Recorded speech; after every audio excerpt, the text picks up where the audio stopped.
Good afternoon and welcome back to the One Marine YouTube channel.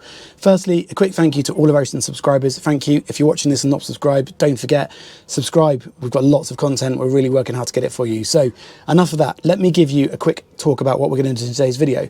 So today I'm looking at the Nimbus T7. So I'm going to show you the forward cabin. That's to follow, show the cockpit and just some of the storage. So keep watching and I'm going to guide you through this video and show you all about this boat and show you why it's a very capable 7-metre boat. So come with me, let's go and have a look. First things first, let's look at the cockpit. So as you can see here, we've got this large wraparound seating section, which is ample seating for enjoying time on the water. There's a table that you can drop into these locations here, so you can actually put a table there if you want to, either on the high or the low legs, in order to make that into a sun pad as well. You'll see here I'm just moving that seat there backwards and forwards, and what that does is give you a rear facing seat. So if you're having lunch or dining, or indeed you've got some water skiing, that's a great place to sit and to watch what's going on. Underneath your seat here you might spot one of the first bits of practicality. So you've got a nice drawer fridge with a few essentials from the weekend. We had the Tour by Air show this weekend and it was great to see everybody out on their boats enjoying themselves. Helm position itself, really nicely ergonomically laid out. I sit in the helm here, I've got good visibility forward, the wheels to hand. I've got the control here for the Yamaha engine. Now this is a Yamaha 200 horsepower engine.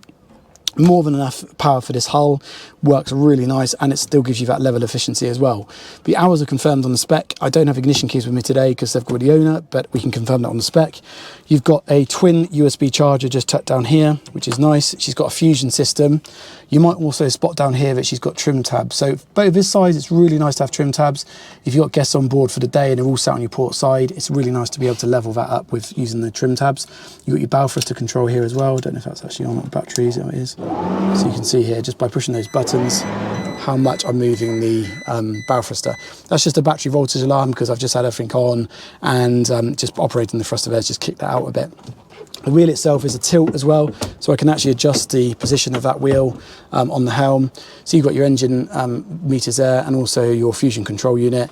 On the switch gear, you've got nav lights, bow light, a little marker alarm here to show you've got water and bilge, which I like to see. Starboard wiper, port wiper. I mean, a boat of this size to have two wipers is quite impressive. I might have to actually counteract that because I think this one's only got the starboard wiper, not the port, but there is the option to have the port as well if you wanted to. Bilge pump, so it'll be an automatic bilge pump, but that's a manual override, and then you've also, of course, got an auxiliary switch down there as well. Teak cockpit, and it's real teak, not synthetic on here. And then to get up onto the foredeck, you've got this arrangement here with the steps leading up forward to the windscreen. That just opens out then, and then you've got really easy access up onto the foredeck. I'll take you up there. Look back now, back into the thing. It's really easy to get up forward, and then you've got these deck lights here. We'll look at those in a second, but they're letting lots of natural light into that forward cabin. You've got nav lights up there, and you've also got some running lights up forward as well, which is a bit of a Finnmaster trait. Take you back down here without falling into the cabin, which is fairly easy to do. Seating itself is all finished in this really nice Silvertex upholstery, nice quality, double stitching, all in good condition. We've got battery switches down here, again, sign of quality really on the Finnmaster, the way that's laid out. So you've got two batteries, service start, then you've got your fuses in there, and also a trip there to show what's going on. In here you've got some storage, it's got some cleaning kit in there, and then underneath it, if I just lift this section up on a gas ram, you've got your bimini, so you've got a shore power lead tucked in there as well, and you've got your bimini top, so that's a really nice location for that.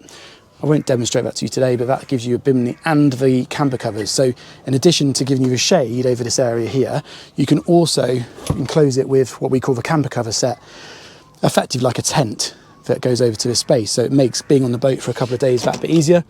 Bit of storage under there for mugs, and then you've got another locker underneath there as well. It's just really good. You've got some flares in there, good to see.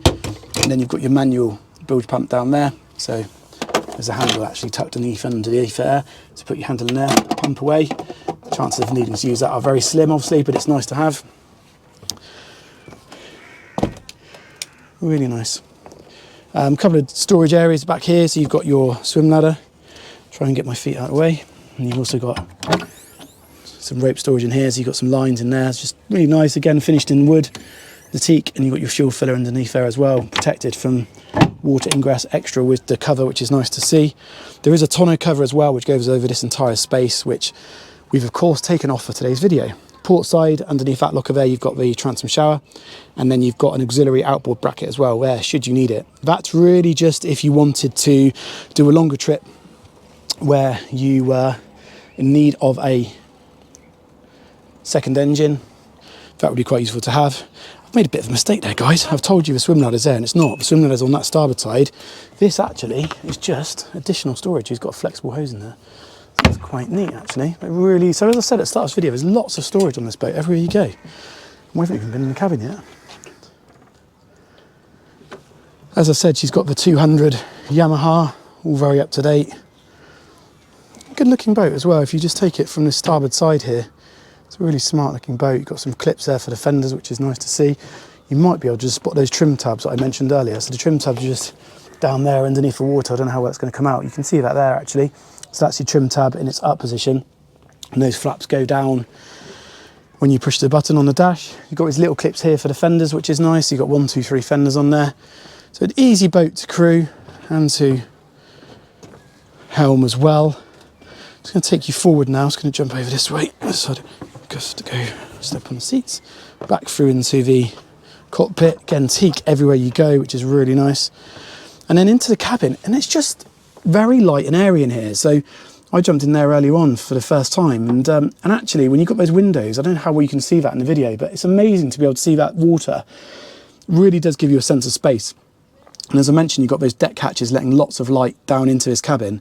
You've got seating in here, and then there is actually a loo underneath there as well. So there's a sea toilet tucked underneath there. So it's a really practical cabin.